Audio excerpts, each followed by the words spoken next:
আসসালামু আলাইকুম, hello everyone, welcome to my YouTube channel Saikat Ahmed Rafi. আজকে আবার মুন্সিগঞ্জ জেলার হিমাগার পর্যায়ে কী দরে আলু বিক্রি করা হচ্ছে তা আমরা জানতে চলে আসলাম হিমাগার পর্যায়ে। হিমাগার পর্যায়ে আলু একটু বাইরে কম হইতেছে, কারণ আমাদের বাংলাদেশের পরিস্থিতি এখন একটু স্বাভাবিক পর্যায়ে আছে। এই কারণে এখন পর্যন্ত আলু হিমাগার থেকে একটু কমই বের হচ্ছে। আজকে রাত 8টার ভিতরেই অন্তর্বর্তীকালীন সরকার গঠন করা হবে। অন্তর্বর্তীকালীন সরকার গঠন করার পরে আবার আমাদের বাংলাদেশের জীবনযাত্রার মান স্বাভাবিক পর্যায়ে ফিরে আসবে। হিমাগারগুলোতে এখন আলু একটু কম বের হচ্ছে, কারণ দেশের পরিস্থিতি বিবেচনা করে অনেক ব্যাপারী আলু একটু কম বের করছে, কারণ ব্যাংকের লেনদেনের ক্ষেত্রে একটু লেনদেন কম হচ্ছে ব্যাংক পর্যায়ে। এই কারণে হিমাগার পর্যায়ে আলু বেচা বিক্রিও কম হচ্ছে, তাই আলুর বাজার অনেকটাই কমছে। কতটা কমছে তা আমরা ব্যাপারী ভাইদের সাথে আলাপ আলোচনা করে আপনাদেরকে জানাবো। আমরা কিছুদিন যাবৎ আপনাদেরকে প্রতিনিয়ত ভিডিও দিতে পারি নাই, তাই সামনে ইনশাল্লাহ আশা করি এখন দেশের পরিস্থিতি স্বাভাবিক অবস্থায় ফিরে এসেছে। প্রতিনিয়ত আপনাদের আমরা ভিডিও দেওয়ার চেষ্টা করব। আপনারা সবাই আমাদের পাশে থাকবেন। ভিডিওটিতে সবাই লাইক কমেন্ট শেয়ার করে যাবেন। কে কোন এলাকা থেকে দেখছেন তা কমেন্ট বক্সে লিখে যাবেন। আপনাদের এলাকার আলুর দাম কী পর্যায়ে আছে তা আমাদের জানাবেন। যারা চ্যানেলটি এখনও সাবস্ক্রাইব করেননি তারা চ্যানেলটি সাবস্ক্রাইব করে রাখবেন।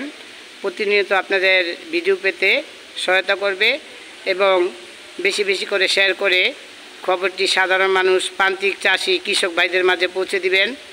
আমরা ব্যাপারী ভাই এবং কৃষক ভাইয়ের সাথে আলাপ আলোচনা করব যে আমাদের মুন্সিগঞ্জ জেলায় হিমাগার পর্যায়ে কত টাকা কেজি দরে আলু বিক্রি হচ্ছে এবং প্রতি 50 কেজি বস্তা কী দরে বিক্রি হচ্ছে তা আমরা আপনাদের সরাসরি ব্যাপারী এবং কৃষক ভাইয়ের সাথে আলাপ আলোচনা করে জানব। হিমাগারে কৃষক এবং ব্যাপারী ভাইয়ের আনাগোনা একটু কম, কারণ বাংলাদেশের জীবনযাত্রা মান স্বাভাবিক অবস্থায় ফিরে আসলে কৃষক ভাই, ব্যাপারী ভাই আবার পুরো দামে আলু কেনা বেচা শুরু করবে। ব্যাপারী ভাইদের সাথে আলাপ আলোচনা করে জানবো যে তারা এখন কী দরে আলু বিক্রি করছে, ক্রয় বিক্রয় করা হচ্ছে আমাদের এই মুন্সিগঞ্জ জেলায় হিমাগার পর্যায়ে। আসসালামু আলাইকুম ভাই।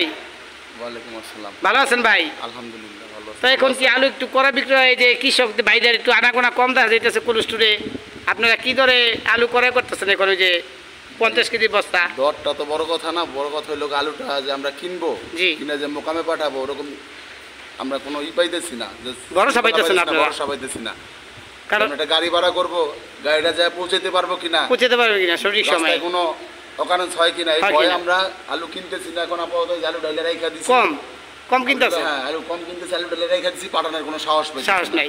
মোকামে আলু বিকতেছে কম। এখন কাস্টমারও কম, আলু যদি বিকে কম, পতনশীল পণ্য, হ্যাঁ, যদি যায় আজকে জায়গা তাহলে পৌঁছে দেবো গা, এত দামি পণ্য, এর জন্য আর পাঠাইতেছি না, আপাতত বন্ধ রাখা হয়েছে। ব্যাংকের অবস্থা ভালো না, টাকা পয়সা লেনদেন করতে পারতেছি না। কৃষক ভাইরা থেকে কেন বেচা বিক্রি কম হইতেছে? অনেক কম, আসেই না, কৃষকরা আসে না। আচ্ছা, মোটামুটি ভাবে এখন কি পর্যায়ে আপনারা কিনতেছেন? 2021 এরকম, 2100 টাকা। ওই 50, 53, 54 কেজি হলে 2100, আর ওজন একটু কম হলে 2000 টাকা। কারণ আমাদের এখন দেশের অবস্থা সম্পূর্ণরূপে ভালো হয় নাই, তাই ব্যাপারী ভাইরা বিভিন্ন মোকামে আলু পাঠাবে, তারা এটা ভরসা করতে পারতেছে না।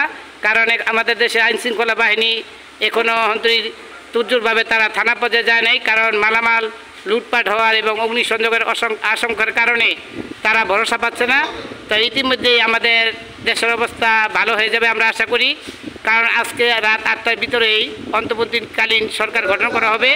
তারপরে দেশের স্বাভাবিক অবস্থা বিবেচনা করে ব্যাপারী ভাইরা বিভিন্ন মোকামে মাল পাঠাবে। তো এখন আলুর বাজার একটু কমই আছে আমাদের মুন্সিগঞ্জ জেলায়। আজকে আলুর আপডেট আপনাদেরকে জানিয়ে দিলাম, সামনে আপনাদের আলুর আপডেট আবার প্রতিনিয়ত জানাবো। আমাদের বাংলাদেশ একটা সমৃদ্ধশালী সুন্দর রাষ্ট্র হিসাবে গড়ে উঠুক, আমরা সকলে দোয়া করি।